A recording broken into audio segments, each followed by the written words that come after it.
Infection Control, Chapter 5. Bacteria. Bacteria is a minute, one-celled organism, both animal and plant cell characteristics.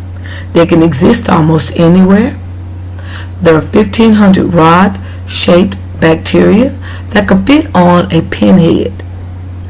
Remember, one-celled organisms and both the plant and the animal have the same characteristics.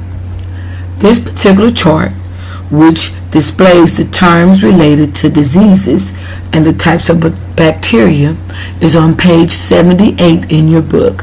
Again, on page 78 in your book. These are some review questions I would like for you to answer to see if you can remember based off of part 1 and part 2 of this chapter 5. What is another name for laws? What is the difference between laws and statutes? What replaced MSDS? What is GHS? And disinfectants can kill all but what? Turn your review questions in, write them down, and answer them, and turn them in for extra credit.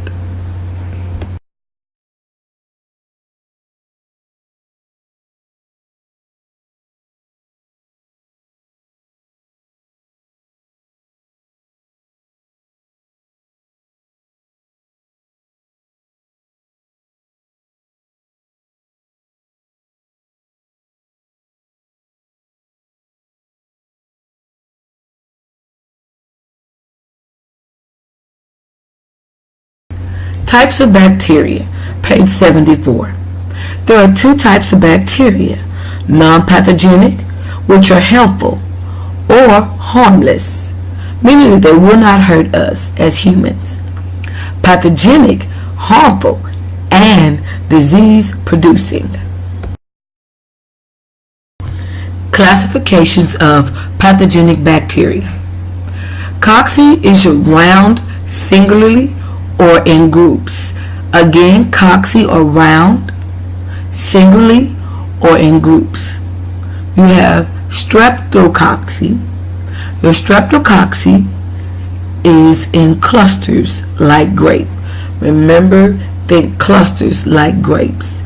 There could be found like in your mouth when you have an abscess, or boils, or even pustules that could be in your bumps. You also have what's called streptococci. Streptococci can be found in like a string of beads, which you will have on your neck. It also can be related to think of a strep throat, how you have a strep throat, and or you have blood poisoning.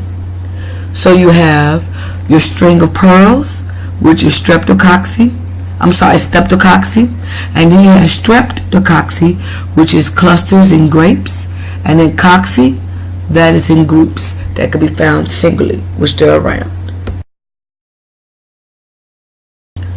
Classifications of pathogenic bacteria as well. You have diplococci, which is spiriform. They're found in spiric form that you think of your pneumonia. Then you have what's called bacteria. Your bacteria are short, round-shaped, and I want you to think of tuberculosis. Spirilla, that is your spiral or corkscrew shape.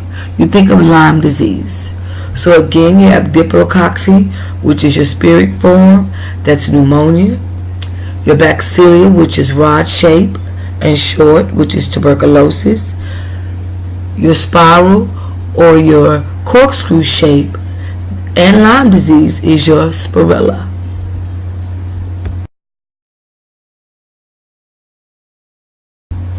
Movement of bacteria.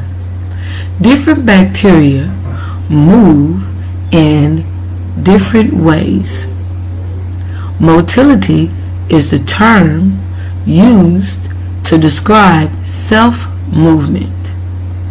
Cocci. Cocci is your rare, slow motility, self-movement. Bacteria and Spirilla use slithered, hair-like extensions. Think of your phalanges, those are the legs, or the cilia for locomotion, meaning movement. So again, cocci rarely move, and your bacteria and your Spirilla use slender, hair-like extensions, phalanges or your cilia for locomotion. That means for some type of movement. Bacteria growth and reproduction. Active. Remember, we talked about Bacteria and Spirilla having some type of active movement that they use phalanges to move. It takes 20 to 60 minutes to reach full growth. It also divides into two cells, binary fusion. Your protoplasm consists of an outer cell wall containing fluid. Your protoplasm consists of an outer cell wall containing fluid. Inactive or spore-forming bacterial forms, their life cycle of bacteria consists of two distinct phases: active stage, inactive stage. Remember, your life cycle of bacteria consists of two distinct phases: active and inactive stage.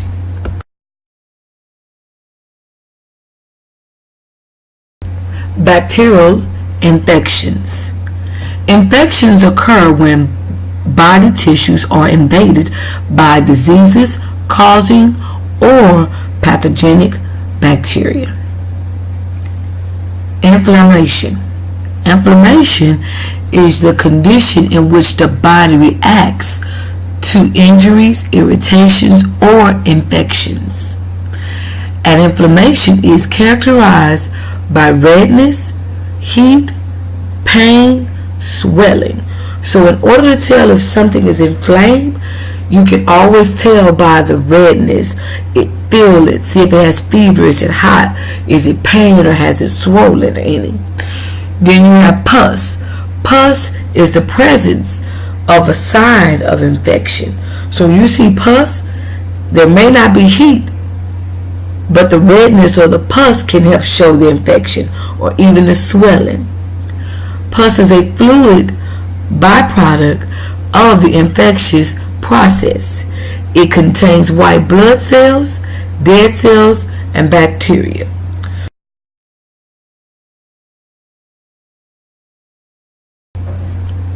Bacterial infection. Local infection. Your local infection is the life cycle of bacteria, which consists of two distinct phases. Remember, the active and the inactive stage. Your local, when your infection is local, that means it's in one area. It hasn't spread it all over the body. It stayed localized, like a boil. You have symptomatic infections, which is widespread and it's not localized, like streptococcus. Methicillin resistant Streptococcus aureus, MRSA, weak immune system. So it weakens your immune system. So your local infection is something that is localized, like a boil or an abscess. Whereas if it's symptomatic, it's widespread, it's not localized. Think of streptococcus.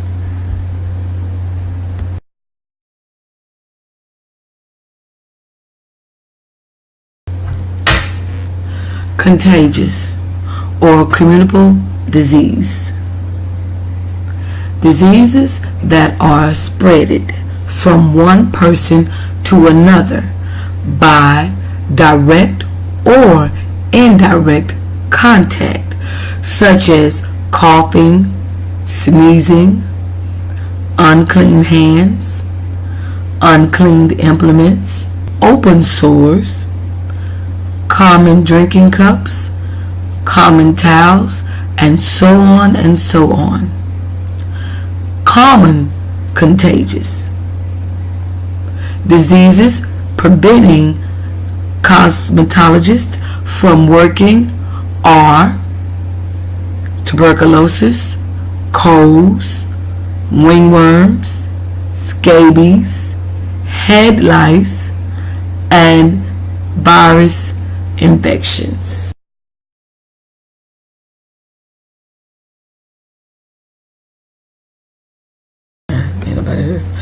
Viruses are parasitic submicroscopic particles that are infected cells of biological organisms and are capable of taking over the host cell's reproductive function. Again, viruses are parasitic submicroscopic particles that infect cells of biological organisms and are capable of taking over the host cell's reproductive function. Your viruses causes common colds and other respiratory and gastrointestinal infections.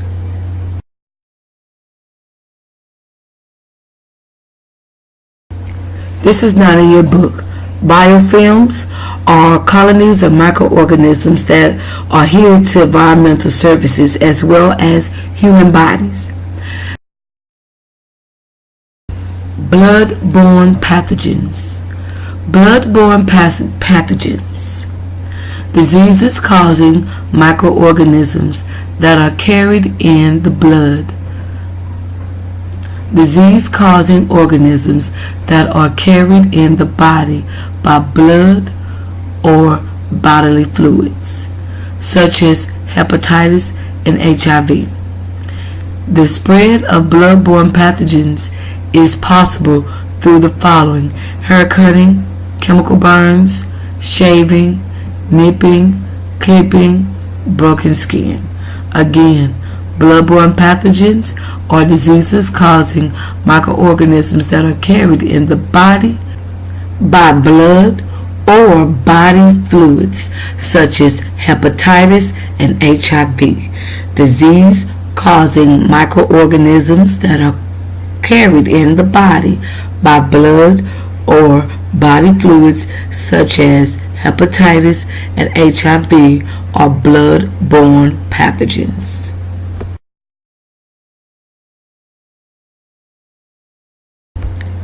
Hepatitis, a blood-borne virus that causes disease and can endanger the liver.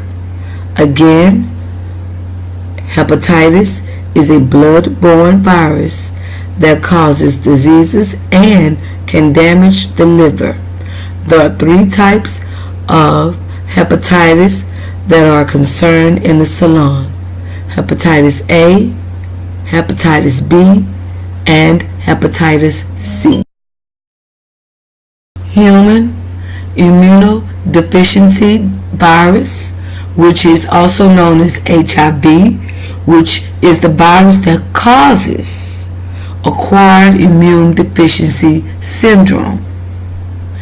AIDS break down the body's immune system.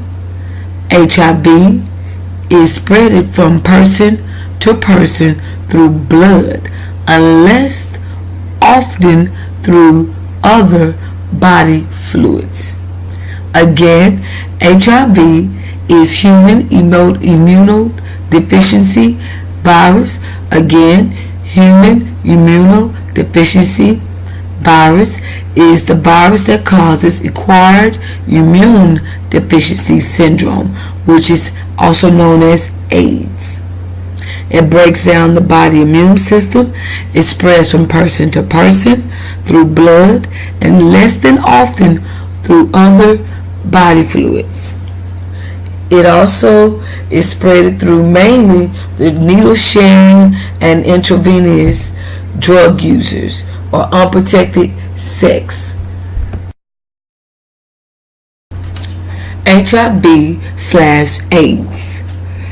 Less commonly, HIV is spread through accidents with needles in healthcare settings. Activities that are not methods for transmitting diseases: holding hands, kissing, hugging, sharing food, and sharing household items.